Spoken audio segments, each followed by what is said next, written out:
น้องยังหาซื้อของปลาตลาดไปเล่าวัดน้ำร้ายสติ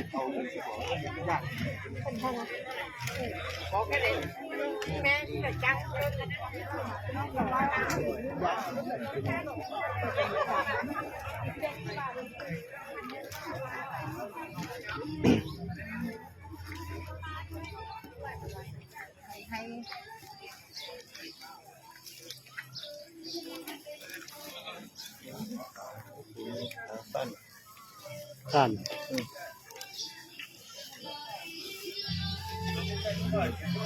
นี่เนื้อยังนี่ฟันนี่เหรอนี่เม่น เม่น โอ้อันนี้เม่นเขาไปทำยังกินกันนี่ไปดำปีไปออกปิ้งไปออมก็ได้ขนาดแม่นปลาโน่แกงอ้อมก็ได้แกงออมได้ข้อยมันนี่เหรอเรียกมันเป็นห้อยลูกกระสุนเลยนี่เหรอนี่ไม่ยังเม่นแม่ตรงไหนอ่ะนี่เหรอตาเลย50 เด้อ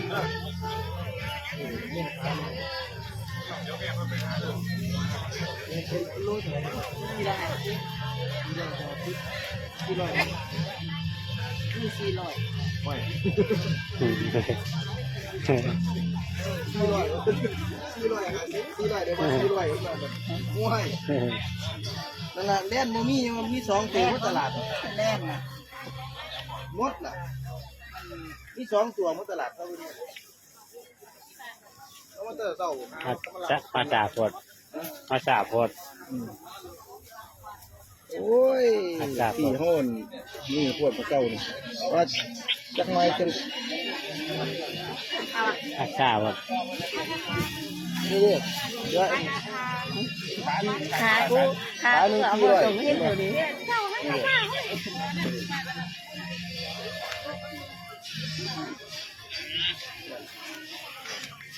ประมาณเกือบกิโลนึงเกือบกิโลนึงไม่เยอะสิแต่เนื้อข้าวหมูนี่ปลาตัวนี้เอาลายกับชิลล์แห่งบ้านน่ะเป็นตาก็ได้มันเป็นขาก็ได้เนื้อบ้านคนละนั่นแหละเป็นตาหนาแม่น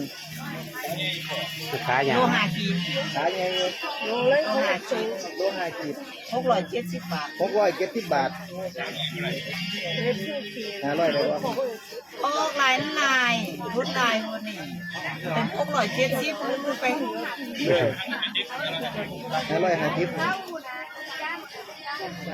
ได้บ่600นึงจ้ะ670พูดรู้ก็70ไปบาทโลครึ่ง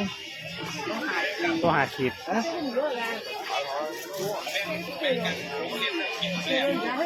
โอ้ยนี่นี่เนี่ยนี่